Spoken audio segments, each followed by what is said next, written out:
Hello everyone. Doctor Shafali और आप जब भी न्यूबॉर्न पैदा होता है तो सबसे ज़्यादा एक्साइटमेंट यही होता है कि हम उसकी केयर कैसे करेंगे, उसकी मालिश कैसे करनी है, क्या ऑयल यूज़ करना है, कितना जेंटली करना है, कितना प्रेशर लगाना है। आपको फॉलो करने हैं 5 स्टेप्स जब भी आप छोटे बच्चे की मालिश शुरू करते हैं।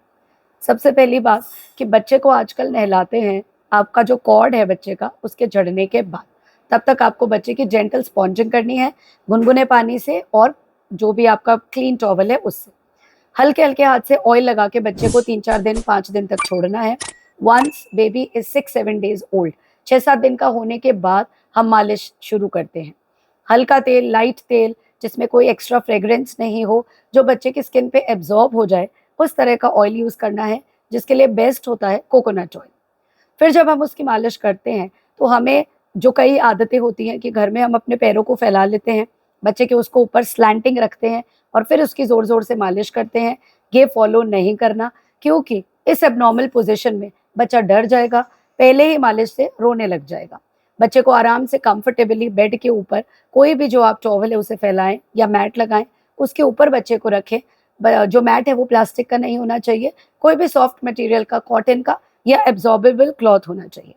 जब बच्चा क्रैंकी नहीं हो, फ़ीड किए हुए 1 डेढ़ घंटे हो चुके हों, सोकर उठा हो, जॉली मूड में हो, उसी समय पर हमें मालिश करनी है।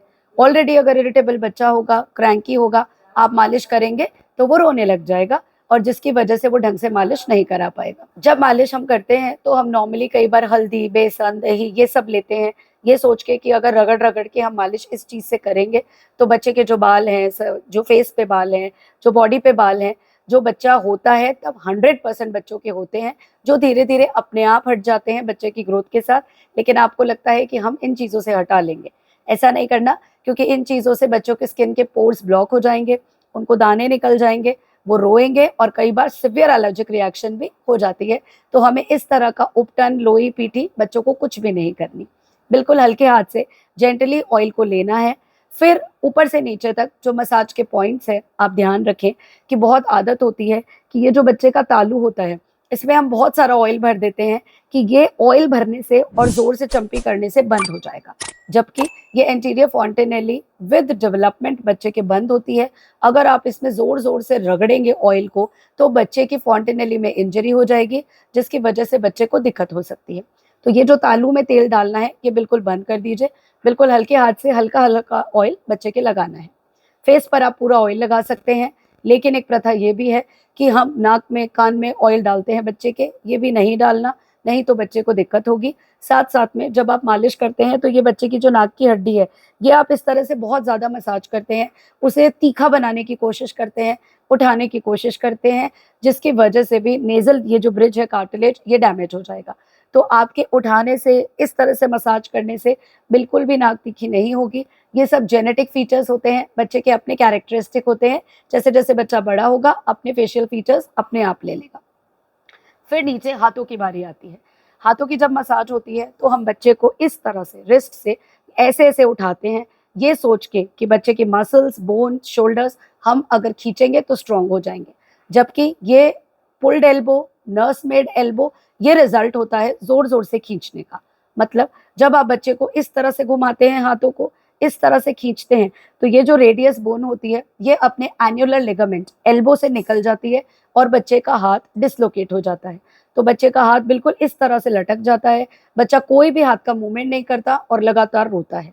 अगर ये है, इसका मतलब बच्चे को pulled elbow, nurse made elbow हो गया है, तुरंत अपने डॉक्टर को दिखाइए, वो क्लोज़्ड रिडक्शन करके और ये वापस से अपनी बोन एल्बो जॉइंट में डाल देंगे। तो बिल्कुल भी इस तरह से बच्चे को हाथ से हिला-हिला के मालिश नहीं करनी, इस तरह से उसकी मसल और बोन स्ट्रॉन्ग नहीं होगी, उनकी इंजरी हो जाएगी। बच्चे को भी यदि आप उठाते हैं, तो हमेशा शोल्डर के थ्रू उठाना है। आपके दोनों हाथों को एक्ज़ेला में डाल के और बच्चे को इस तरह से उठाना है, ना कि इस तरह से खींच के। फिर बेली बटन में भी बहुत ज़्यादा ऑयल डालने की प्रथा होती है, इसका भी बहुत ज़्यादा फ़ायदा नहीं होता। आप सिंपल उसके चेस्ट पे सर्कुलर मोशन में नीचे से ऊपर की तरफ मसाज कर सकते हैं। कोलिक यदि रहता है तो एक मसाज की टिप हमने पहले भी दे रखी है कि किस तरह से बच्चे के पेट की मालिश की जाए कि उसको कोलिक का पेन कम होगा। फिर आप बच्चे को उल्टा लेटा के आराम से उसकी पीठ की मसाज भी कर सकते हैं। ये बच्चे को धीरे-धीरे टमी टाइम के लिए भी हैबिचुअल बनाता है। जो टमी टाइम होता है उसमें हम बच्चे को या तो पेट पे या क्लीन सरफेस पे उल्टा लेटाते हैं, जिससे कि उसको थोड़ा मोटर पावर डेवलप होने में हेल्प होती है, वो गर्दन संभालने में लगता है। और ये टमी टाइम हम धीरे-धीरे 15 दिन के अंदर भी, 1 महीने के अंदर भी फुल फ्लेजेड चालू कर सकते हैं। तो उल्टा लेटा के आप पीठ की मालिश भी कीजिए।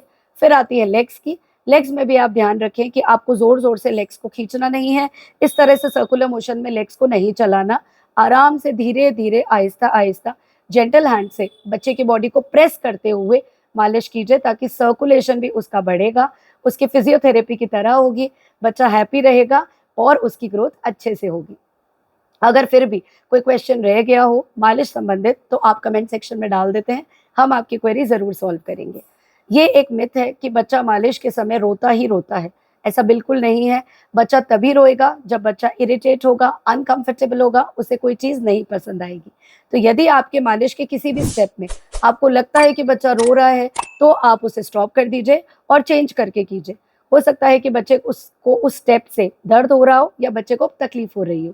तो इसलिए मालिश, मसाज किस तरह से करनी है, कब करनी है और बच्चे को खुश करने के लिए करनी है, ये ध्यान में रखिए। Stay healthy, stay positive, take care of your newborn baby.